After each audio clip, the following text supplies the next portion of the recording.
तो हम लोगों ने क्या क्या पढ़ा था अभी तक? अगर देखा जाए तो हमने ये देखा था कि सीपीआई जो है और डब्ल्यूपीआई जो है, उसमें बेटर इंडिकेटर कौन है इन्फ्लेशन को मेजर करने के लिए? सीपीआई। ये हमने बेटर तरीके से देखा हुआ था। उसके बाद हमने ये देखा था कि सीपीआई को मेजर करने का जो है बहुत अलग अलग तरीका हो सकता है भाई, अलग अलग तरीके से सीपीआई को मेजर किया जा सकता है। अगर हम लोग सीपीआई को अलग अलग तरीके से मेजर नहीं करेंगे तो हो सकता है कि हमें वो रिजल्टेंट या वो एक होलिस्टिक अप्रोच वो प्राप्त ना हो पाए। तो इसीलिए हम लोग जो है वो एक तरीके से सीपीआई फॉर इंडस्ट्रियल वर्कर अलग से निकालते थे भाई। उसके बाद CPI for urban non manual employees. Non manual employees का मतलब क्या था?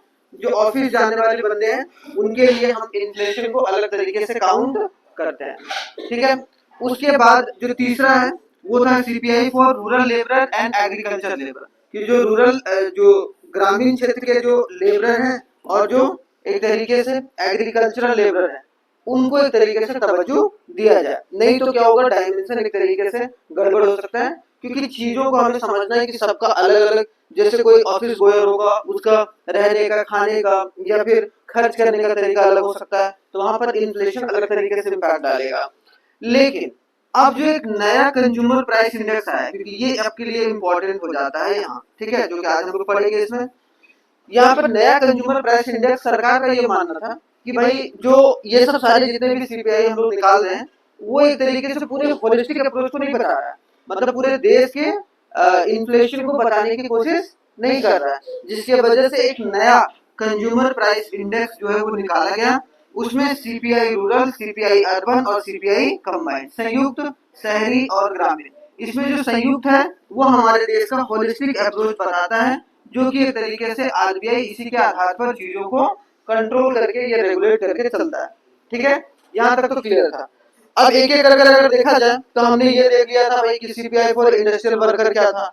याद रखना है, इसमें क्या रखना है कि ये कंपाइल और रिलीज किसके द्वारा किया जाता है? लेबर ब्यूरो के द्वारा। कहां पर है?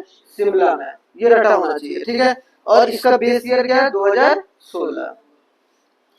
दूसरा अगर देखा जाए CPI for urban manual employees, जो अर्बन मैनुअल मतलब जो ऑफिस गोयर, इसको कौन एक तरीके से कलेक्ट करता है भाई या फिर इसको कंपाइल करके रिलीज करता है? सीएसओ, ठीक है, जो कि किस मिनिस्ट्री के अंदर आता है? मॉस्पी के अंदर आता है, ministry of statistics and programme implementation, ठीक है। और ये डिसकंटिन्यू कर दिया गया है, ठीक है, तो ये बात याद रखिएगा।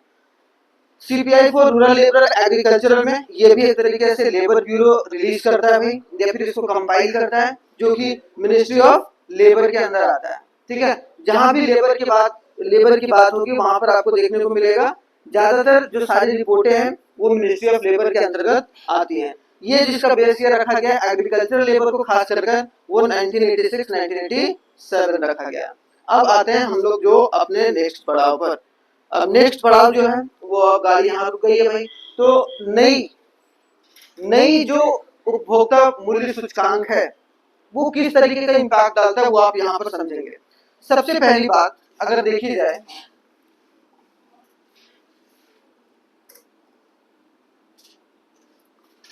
सबसे पहली बात अगर देखी जाए, सबसे पहले क्या है? ओल्ड जो सीपीआई है, क्योंकि हम लोग जो ओल्ड जो सीपीआई निकाला जाता था, ठीक है, और जो नया सीपीआई जो निकाला जा रहा है उसमें बेसिक डिफरेंस ये है कि old CPI only the segment of, देखने दो, कि एग्रीकल्चर की पॉपुलेशन, इंडस्ट्रियल की पॉपुलेशन, उसके आधार पर चीजों को निकालते थे, ठीक है। लेकिन जो नया है, जो नया अप्रोच है वो एक तरीके से ये नहीं देख रहा है कि जो है फैक्ट्री वर्कर्स कितना कमा रहा है, नॉन मैनुअल वर्कर्स कितना कमा रहा है, वो ये देख रहा है कि अर्बन के टोटल लोग एवरेज इनकम कितना कमा रहे हैं, एवरेज इन्फ्लेशन सबके लिए कितना बढ़ा है।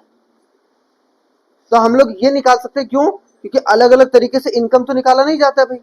इनकम तो हम लोग जब पर कैपिटा इनकम निकालते हैं तो एवरेज अलग अलग नहीं निकालते हैं ना, कि भाई एग्रीकल्चर लेबर के लिए अलग से हम पर कैपिटा इनकम निकाल रहे हैं।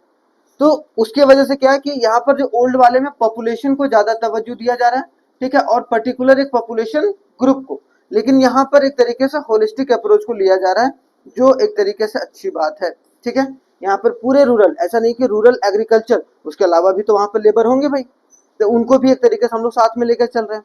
ऐसा नहीं है कि सिर्फ हम एग्रीकल्चर जो मतलब जो लेबरर हैं उनको ही साथ में लेकर चलेंगे।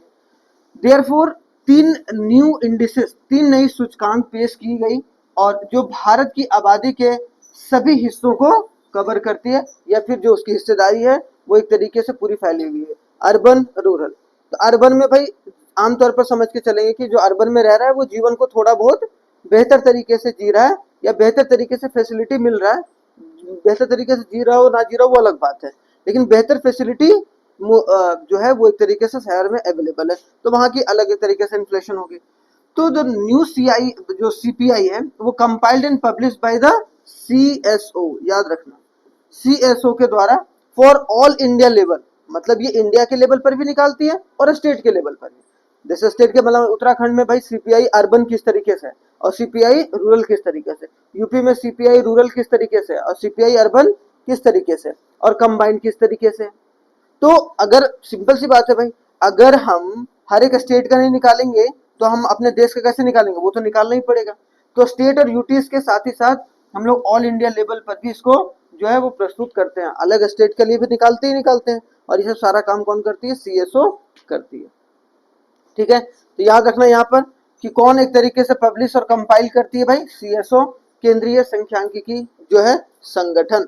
क्लियर, यहाँ पर देखना एक बेस ईयर क्या माना गया है। अभी इसका बात चल रहा है कि 2016 और 17, और इसको बढ़ाकर बोला जा रहा है कि 2021 और 22 जो है वो एक तरीके से किया जा सकता है, लेकिन आधिकारिक पुष्टि नहीं हुई है, इसी वजह से अभी हम लोग उसको फॉर्मली नहीं मानेंगे। फॉर्मली आप लोग 2012 को ही मानकर चलेंगे, जो कि न्यू सीपीआई इंडेक्स के लिए बेस ईयर माना गया, आधार वर्ष। मतलब 2012 के प्राइस के हिसाब से देखा जाएगा कि किस तरीके से हमारे देश में चीजों का कीमत जो है उसमें बदलाव हुआ है। ठीक है, यहां तक क्लियर हो गया, कोई दिक्कत नहीं। आगे अगर देखो थोड़ा सा कि जो सीपीआई जो कंबाइंड है वो इंपॉर्टेंट है, क्योंकि सीपीआई रूरल और अर्बन तो आप समझ गए, सीपीआई रूरल और अर्बन अगर देखा जाए, ठीक है, तो यहाँ पर क्या है भाई, अर्बन में जितनी भी फैसिलिटी दी जा रही है या फिर जितने भी प्रोडक्ट एक्चुअल में कंज्यूम किया जा रहा है, ज्यादा फ्रूट्स कहाँ कंज्यूम किया जाता होगा, अर्बन में।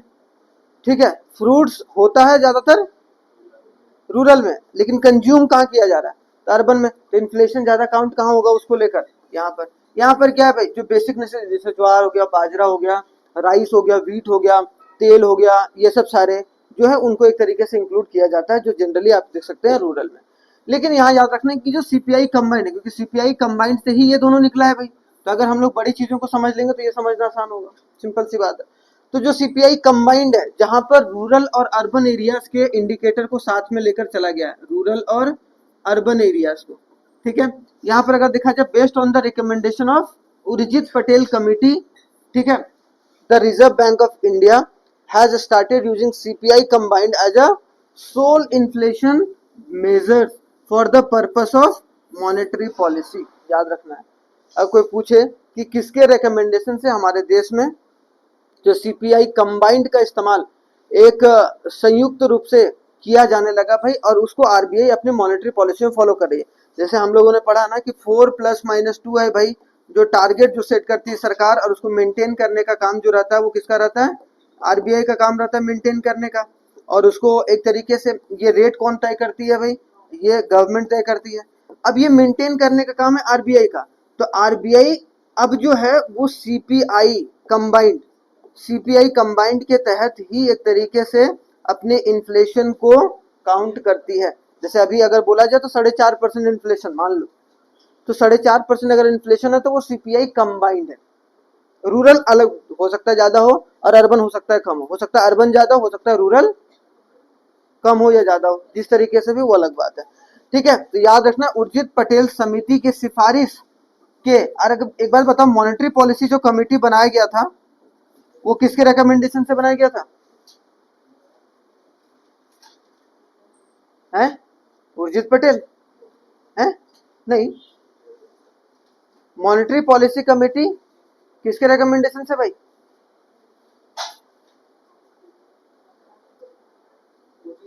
उर्जित पटेल कमेटी से। तो मॉनेटरी पॉलिसी का जो कमेटी बनाया गया था वो उर्जित पटेल के रिकमेंडेशन से ही बनाया गया था।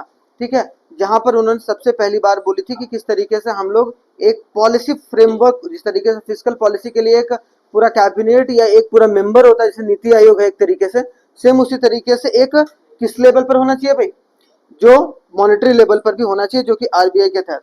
अच्छा, आरबीआई की स्थापना कब हुई थी भाई, कोई बताएगा क्या? ठीक है, इसका कौन सा एक्ट है भाई? नेशनलाइजेशन कब हुआ था? कौन सी कमेटी के रिकमेंडेशन से आरबीआई बना था? Hilton young commission. ठीक है, हिल्टन यंग कमीशन के हिसाब से सबसे पहला गवर्नर कौन था? सबसे पहला गवर्नर सीडी देशमुख।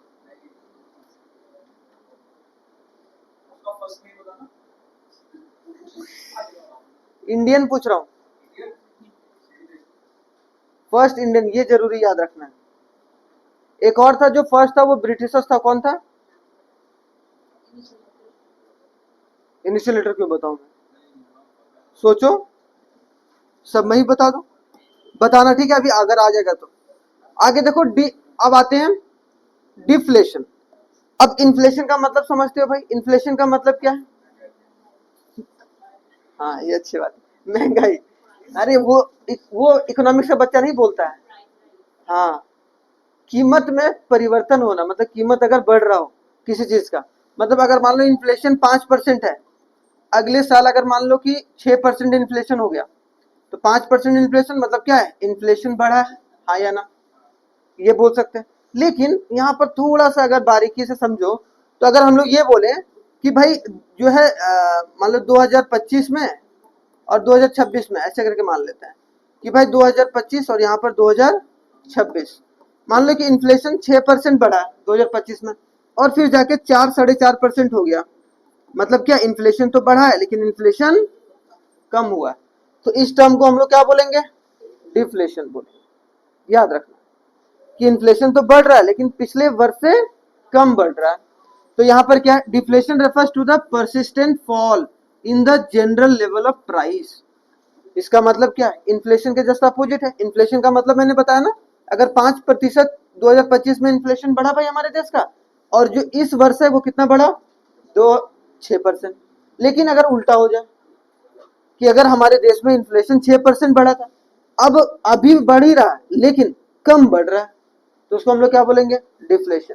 डिफ्लेशन जो होता है वो इन्फ्लेशन का, जनरली इसको अपस्फीति बोलते हैं, लेकिन इसका दूसरा नाम है पुनर्मुद्रास्फीति। ठीक है, अब क्या नहीं, अवमूल्यन कैसे बोल रहे हैं? ठीक है, तो यहां पर देखने को मिलेगा, in this case the rate changes of the price index is negative. यहां पर क्या बोला? नेगेटिव होगा। नेगेटिव होगा मतलब कम बढ़ रहा है। इसका मतलब क्या है?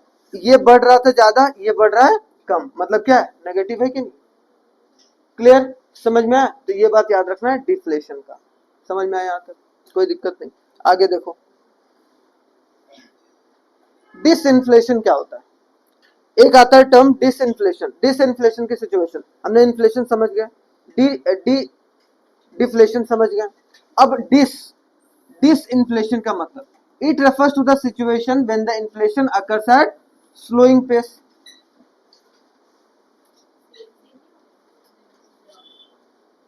स्लोइंग पेस से बढ़ रहा हो बहुत देरों से, जैसे कि हम लोग बोल सकते हैं मंथ वाइज। मंथ वाइज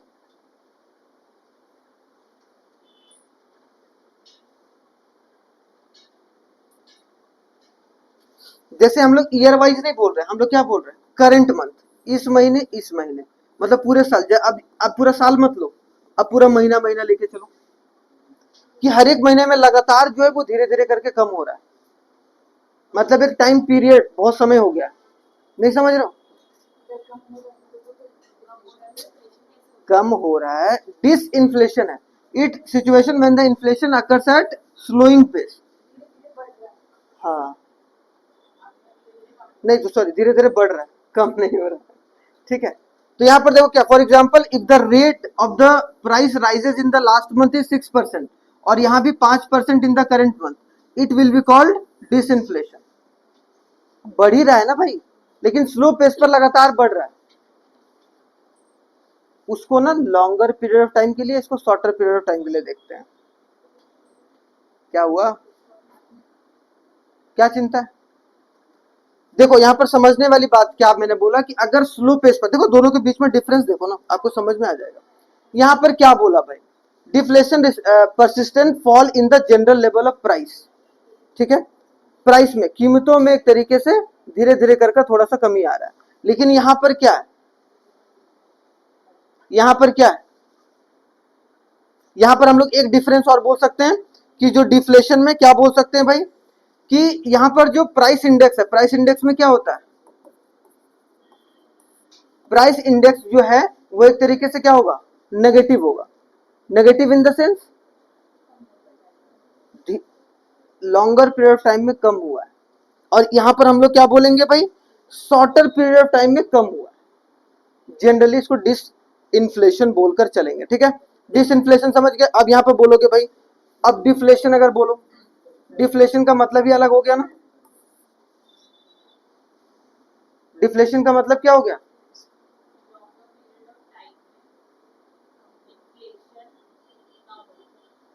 अभी हम लोग क्या पढ़े ऊपर, डिफ्लेशन पढ़े। इन्फ्लेशन का जस्ट उल्टा डिफ्लेशन, उसको वैसे याद रखना ना कि इन्फ्लेशन का मतलब क्या होता है भाई, फ्लो ऑफ मनी का, हाँ, और इसको इन्फ्लेशन का, डिफ्लेशन का मतलब फ्लो ऑफ मनी का, ऐसे याद रखो, उसको ज्यादा बेटर है, नहीं तो कंफ्यूजन होगा, समझ रहे हो। तो फ्लो ऑफ मनी कम हो रहा है, इसका मतलब क्या है, चीजों का प्राइस कम हो रहा है बहुत। आई बात समझ में, नहीं आई, आ गई। अब दूसरा अगर देखो, डिस है, यहाँ पर डी नहीं है, डिस है, मतलब ये सिचुएशन है, इसको स्लोइंग पेस पर एक तरीके से क्या हो रहा है, अकर कर रहा है। इन्फ्लेशन तो बढ़ रहा है लेकिन एक तरीके से स्लो पेस पर बढ़ रहा है, मतलब पिछले, अब मान लो लगातार, जैसे कि अभी 6% था, फिर अभी 5% पर आ गया, फिर अभी 4% पर आ गया, फिर हो सकता है 4.5% पर आ गया, फिर हो सकता है कि मतलब सॉरी 3.5% पर आ गया, फिर हो सकता है कि 3.4% पर आ गया। तो धीरे धीरे करके एक लंबे समय तक एक तरीके से क्या होगा, धीरे धीरे कर कर इन्फ्लेशन कम होता चला जा रहा है। कम इन द सेंस क्या, परसेंटेज के मामले में बढ़ ही रहा है, इन्फ्लेशन तो बढ़ ही रहा है लेकिन परसेंटेज के मामले में कम बढ़ रहा है, नहीं समझे। एक होता है बढ़ना, जैसे हम लोग बोलते हैं ना, एक टर्म यूज करते हैं, ठीक है, जैसे मान लो कि आप रोटी खा रहे हो, एक बंदा ने रोटी खाया, पहले खाता था पहले 10 रोटी, ऐसे समझो। अब जब जब अगले साल हुआ तो अब वो 12 रोटी खा रहा है, ठीक है, फिर अगले साल हुआ तब वो 11 रोटी खा रहा है, मतलब यहाँ जितना तेजी से बढ़ा उतने तेजी से यहाँ पर नहीं बढ़ा भाई, मतलब ये घट गया। बढ़ तो रहा है, बढ़ रहा है मतलब वो खाते जा रहा है, उसकी यूटिलिटी सेटिस्फैक्शन जो है वो बढ़ रही है, लेकिन एक तरीके से वो घटते टर्म पर, ठीक है। तो हमें याद रखना है कि अगर इन्फ्लेशन क्या हो रहा है, स्लोइंग पेस से बढ़ रहा हो, या फिर इन्फ्लेशन तो बढ़ रहा है लेकिन उसका दर जो है वो एक तरीके से कम होते चला जा रहा है, तो उसको हम लोग क्या बोलते हैं, कौन, डिफ्लेशन मतलब सस्ता, हाँ उसके, हाँ वो सस्ता, वो कि बहुत सस्ता सामान मिलता है, वैसे हम लोग बोल सकते हैं कि जब जिससे ना प्रोड्यूसर को बहुत हानि हो रहा है, ऐसे बोल सकते हैं। तो इसको इसीलिए मैंने इस तरीके से समझा ताकि आपको समझ में आए, क्योंकि मैंने क्या बोला, इन्फ्लेशन का जस्ट उल्टा ये होता है, मतलब ये फ्लो ऑफ मनी को बढ़ाता है, मतलब बढ़ा हुआ है भाई, तब इन्फ्लेशन की सिचुएशन, अगर फ्लो ऑफ मनी कम है तो डिफ्लेशन की सिचुएशन है, क्लियर।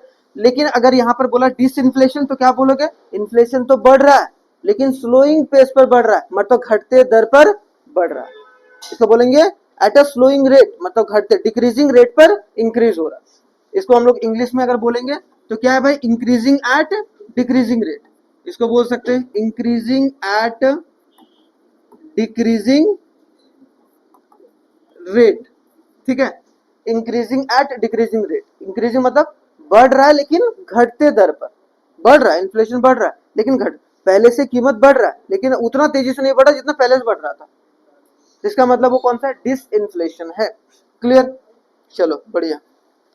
अब देखो यहाँ पर रिफ्लेशन क्या होता है, what do mean by reflation, भाई एक टर्म बहुत बार यूज किया आता है, पुनर्मुद्रास्फीति। पुनर्मुद्रास्फीति का मतलब reflation, reflation refers to the deliberate action of the government to increase the rate of inflation to stimulate the economy। री, जैसे हमने पढ़े थे रीवैल्यूएशन, अगर आपको याद होगा उसमें, किसमें भाई, फॉरेन एक्सचेंज में, एक होता है ना एप्रिसिएशन, एक होता है डेप्रिसिएशन, ठीक है, एप्रिसिएशन एक होता है डेप्रिसिएशन, और एक होता है डिवैल्यूएशन और रीवैल्यूएशन। रीवैल्यूएशन का मतलब क्या है,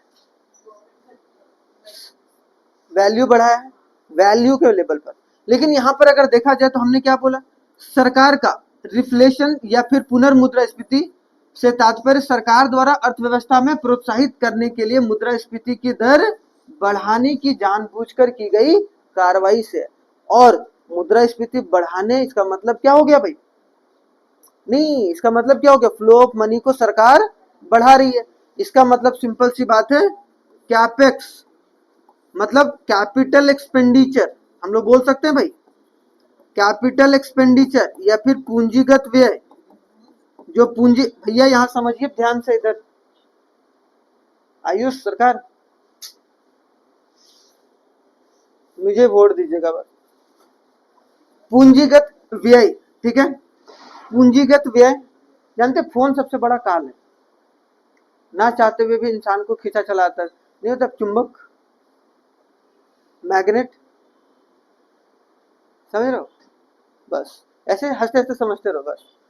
तो यहां पर हमने क्या बोला भाई, it usually done to redeem the countries from, ये इसीलिए रिफ्लेशन क्यों किया था, कोई बोलेगा तो क्या कि भाई जो डिफ्लेशन की सिचुएशन है ना, या डिफ्लेनेसरी की जो सिचुएशन है, डिफ्लेशन तो डिफ्लेनेसरी की सिचुएशन आ गई, मतलब फ्लो ऑफ मनी कम था। सोचो यार, अगर कोई बोलेगा कि अगर सरकार डिफ्लेशन, मतलब अगर इकोनॉमी में डिफ्लेशन है, यहाँ पे सवाल आ सकता है कि अगर क्या है भाई अपस्फीति है, तो सरकार जो है वो डिफ्लेनेसरी सिचुएशन को, मतलब डिफ्लेशन है तो कौन सी सिचुएशन है, डिफ्लेनेसरी, अगर इन्फ्लेशन है तो कौन सी सिचुएशन है, इन्फ्लेनेसरी। तो सरकार डिफ्लेशन की सिचुएशन से या डिफ्लेनेसरी की सिचुएशन से बाहर निकलने के लिए सरकार क्या करेगी भाई, रिफ्लेनेसरी सिचुएशन को अपनाएगी। और रिफ्लेनेसरी सिचुएशन में सरकार जो है अपनी कैपिटल एक्सपेंडिचर को, पूंजीगत व्यय को बढ़ाएगी, ताकि फ्लो ऑफ मनी को क्या कर सके, बढ़ा सके। और जब आप एक तरीके से फ्लो ऑफ मनी बढ़ाते हो तो आपकी इकोनॉमी जो है फिर से इन्फ्लेशन की तरफ चली जाती है, मेंटेन करने के लिए जो भी हम बोले यहां तक। इसका जस्ट उल्टा, डिफ्लेशन का मतलब समझ में आया, डिफ्लेशन का मतलब जहां पर पैसे की कमी है, और पैसे की कमी है मतलब रिफ्लेनेसरी का सिचुएशन अपनाएगा भाई, जहां सरकार जो है वो खर्चा करने के लिए तात्पर्य हो गया, खर्चा करने के लिए मतलब क्या बोलते हैं उसको हम लोग, कोई काम पूरा, क्या बोलते हैं उसको हिंदी में, डेडिकेशन, सरकार पूरा डेडिकेटेड मनी का सप्लाई बढ़ाएगी। नहीं समझ में आएगा तो 4 बार पूछना, ये सब सिचुएशन बहुत बार घुमा के पूछता है। तो कोई भी बोले कि डिफ्लेशन का मतलब सिंपल सी बात हमने क्या बोला भाई, फ्लो ऑफ मनी का कम होना, कि इकोनॉमी में फ्लो ऑफ मनी कम है, तो सरकार को इसको बढ़ाने के लिए कौन सा सिचुएशन को अपनाएगी, रिफ्लेनेसरी सिचुएशन को अपनाएगी, ताकि इकोनॉमी में पैसे या मुद्रा की आपूर्ति को बढ़ाया जा सके सरकार के द्वारा। और उसी सिचुएशन के जो वो रिफ्लेनेसरी सिचुएशन अपनाती है ताकि डिफ्लेशन को कंट्रोल किया जा सके, ताकि जो मनी की कमी है, जो बहुत सस्ता सामान बिक रहा है, टमाटर 2 रुपया में 1 रुपया में बिक रहा है, उसको कंट्रोल किया जा सके। तो वो पूरी सिचुएशन को हम लोग रिफ्लेनेसरी सिचुएशन बोलेंगे। सिंपल सी बात है, यहाँ पर क्या बोला, तात्पर्य सरकार द्वारा अर्थव्यवस्था में को प्रोत्साहित करने के लिए मुद्रास्फीति की दर बढ़ाने की जानबूझकर। अब सोचो, अब इससे जब फ्लो ऑफ मनी बढ़ाएगी रिफ्लेनेसरी सिचुएशन के तहत, तो इन्फ्लेशन बढ़ेगा कि नहीं बढ़ेगा भैया, बढ़ेगा, सिंपल सी बात है, क्योंकि मुद्रास्फीति का मतलब सॉरी फ्लो ऑफ मनी बढ़ रहा है, तो जैसे ही फ्लो ऑफ मनी बढ़ना शुरू होगा, धीरे धीरे धीरे इन्फ्लेशन बढ़ना शुरू हो जाएगा। क्लियर, चलिए बढ़िया। अब आगे देखो, थोड़ा सा देखो, एक ये वाला सिचुएशन तो पूरा समझ में आएगा।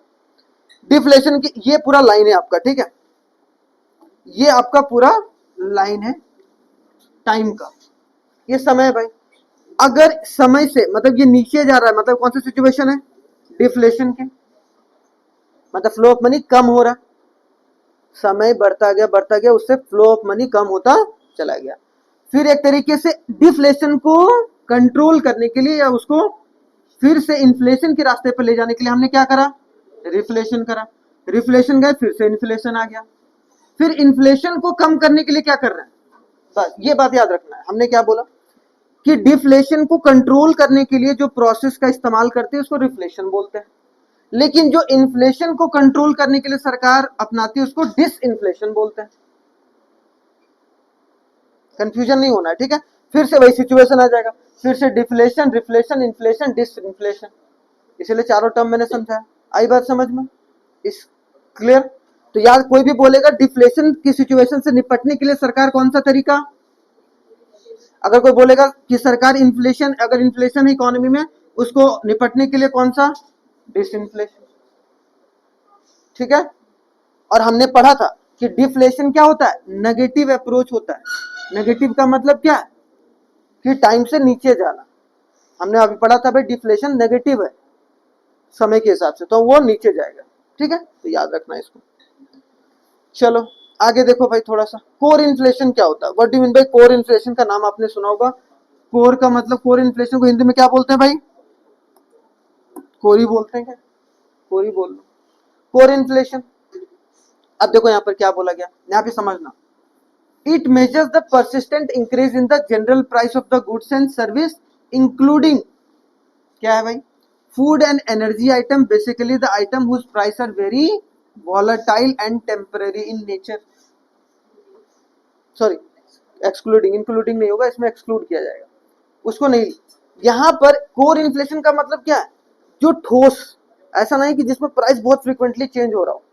जैसे आप देखो फूड वाला दाम, फूड का दाम देखो तो बहुत फ्रीक्वेंटली चेंज होता है। एनर्जी का दाम, एनर्जी का मतलब पेट्रोल हो गया, वो सब एलपीजी हो गया, वो सब का दाम क्या होता है, आज कुछ और है कल कुछ और है, क्योंकि वो हमारे हाथ में है ही नहीं।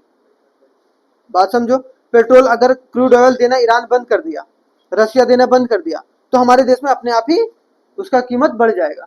और उसका हर दिन एक तरीके से सप्लाई और डिमांड का खेल होता है, जिसकी वजह से फूड भी यही है।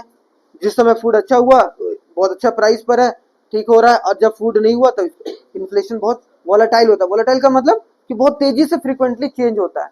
तो कोर इन्फ्लेशन में बेसिकली ये पूछा जाता है कि भाई कोर इन्फ्लेशन में किन दो चीजों को या किन चीजों को ऐड नहीं किया जाता है, किन चीजों को हम लोग कोर इन्फ्लेशन से अलग रखते हैं। तो क्या बोलोगे आप लोग, फूड एंड एनर्जी आइटम्स, कि अगर फूड और एनर्जी आइटम को छोड़ दें और बाकी सारे जितने भी सीपीआई के आइटम्स हैं उनको अगर हम इंक्लूड करके इन्फ्लेशन निकालने की कोशिश कर रहे हैं, then the inflation will be core inflation, ठीक है। तो याद रखना कि अगर कोई पूछे कि कोर इन्फ्लेशन में कौन दो चीजों को एक्सक्लूड करते हैं या इंक्लूड नहीं करते हैं, तो फूड एंड एनर्जी, ठीक है, ये बात याद रखना। कोर इन्फ्लेशन समझ में आया? आगे देखो भाई, एक होता है हेडलाइन इन्फ्लेशन, ठीक है। हेडलाइन इन्फ्लेशन, हेडलाइन इन्फ्लेशन का मतलब क्या, it is the total inflation within an economy including all the items that consumer buy, सारे को, मतलब टोटल जितना भी कंज्यूमर ने बाय करा है, लगभग सारे सारे आइटम को अगर हम लोग निकाल दें, मतलब उनके प्राइस को देखें, इसमें नहीं कि एक पर्टिकुलर, जैसे सीपीआई में क्या निकालते हैं कि एक पर्टिकुलर बास्केट को निकालते हैं कि भाई यही आइटम जो कि मेन मेन आइटम्स होते हैं उनके, लेकिन यहाँ पर क्या सारे आइटम को। और इसमें क्या होता है भाई, thus it reflects the rate of change in the price of all goods and service in an economy over a period of time।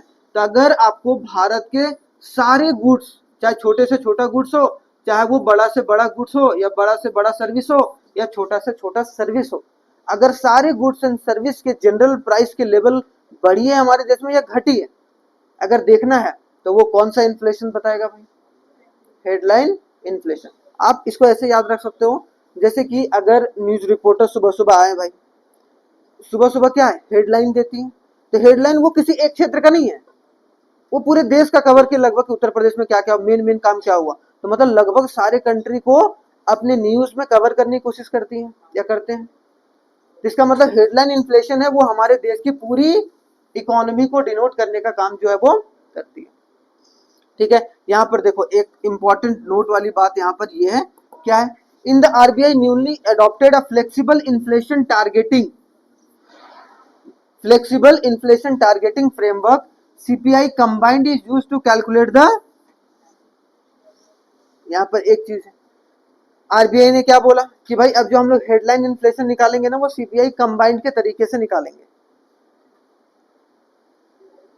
तो इसमें क्या हो गया एक्चुअल में कि जो रूरल में जितना कंज्यूम हो रहा था, अर्बन में तो अपने आप ही सारा गुड्स नहीं आ गया, तो अपने आप में ही क्या हो गया, हेडलाइन इन्फ्लेशन आ गया, ठीक है। तो यहाँ पर क्या बोला गया भाई, आरबीआई के नए अपनाए गए लचीले, अगर कोई बोलेगा कि सरकार ने, आरबीआई ने सीपीआई जो है कंबाइंड या संयुक्त जो है उसको अपनाया है।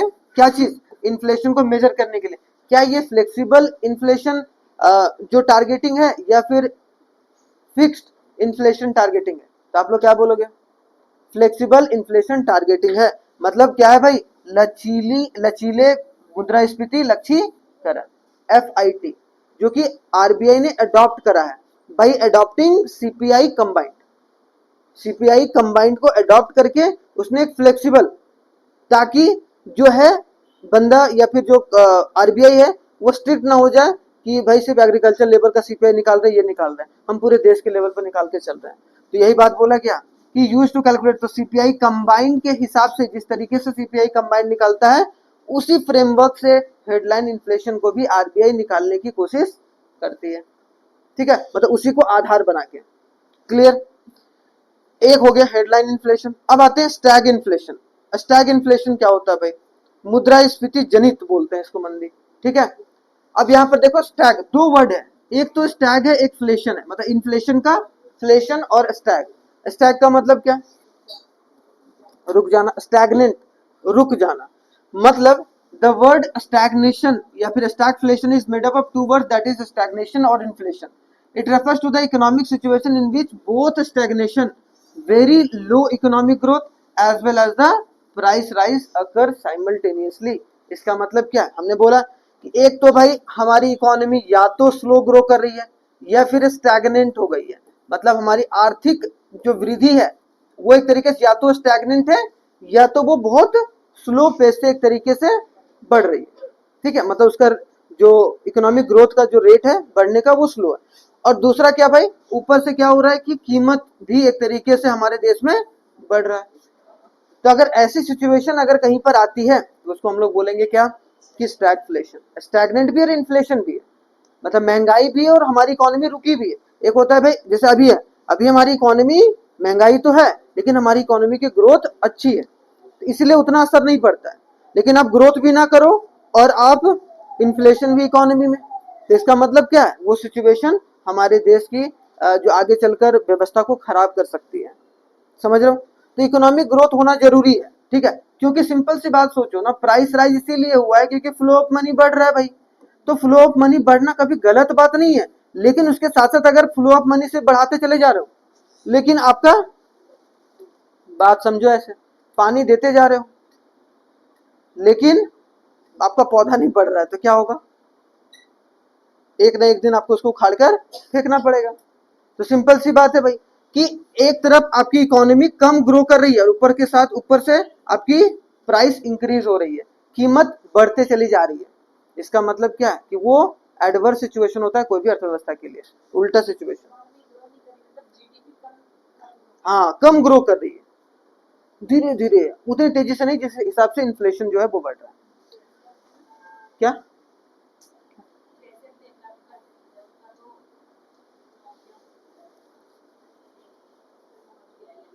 हाँ, तो वो अपनी प्राइस लेवल को कम रखेंगे ना। फिर अगर ये प्राइस बढ़ जाएगा तो दिक्कत परेशानी होगा फिर। समझ रहे हो? Usually in a normal situation a higher rate of inflation is accompanied by the higher rate of economic growth. Generally ये माना जाता है, जैसे कि मैंने बताया, कि अगर इन्फ्लेशन ज्यादा है आपके अर्थव्यवस्था में, इसका मतलब कि आपकी इकोनॉमिक ग्रोथ का रेट भी हायर होना चाहिए। अगर ऐसा नहीं है तो ये स्टैगफ्लेशन की सिचुएशन बन जाती है। ठीक है, तो यहाँ याद रखना, इकोनॉमिक ग्रोथ से सिंपल सी बात है, आपको नेशनल इनकम या फिर जीडीपी से मतलब समझना है कि जीडीपी एक तरीके से बढ़ना और प्राइस का बढ़ना दोनों ठीक ठाक चल रहा है तो कोई दिक्कत नहीं है। लेकिन अगर एक ज्यादा तेजी से बढ़ रहा है, एक बहुत कम तेजी से बढ़ रहा है, तब दिक्कत वाली बात। ठीक है, देखो बट यहाँ पर एक सवाल आया, but the stagflation is the rare phenomena and is exception to the Phillip cup. Phillip cup पढ़े थे हम लोग? है? नहीं पढ़े थे? कोई नहीं, पढ़ लेंगे। यहां तक लिख लीजिए, उसको फिलिप कप पढ़ेंगे। ठीक है, क्योंकि फिलिप कप एक अलग तरीका है, उसको समझाने में समय लगेगा। फिलिप कप नहीं पढ़ा था हमने।